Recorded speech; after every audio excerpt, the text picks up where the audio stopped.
ભરતભૂષણના ટોપીમાં નહીં કરી આપો તો હું સીતાને બોલાવીશ અને તમને માર ખવડાવીશ. તો કહે છે એ નાય છે કે જો તમે મને આ ટોપી નહીં સીવી અને એના ભરતભૂષણ નહીં કરી આપો તો હું સિપાही को बुलाऊंगा, तुझे मार खिलवाऊंगा और तमाशा देखूंगा. એવું કહે છે. તો ભરતભૂષણના ભાઈ કહે છે નાના તમે બોલાવશો નહીં, લાવ હું તારી ટોપીમાં થોડું ભરતભૂષણ કરી આપું. તો પછી એ ટોપીમાં ભરતભૂષણ કરી આલે છે અને ટોપી તો ખૂબ જ સુંદર બની જાય છે.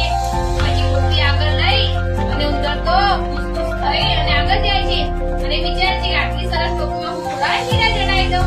તો એ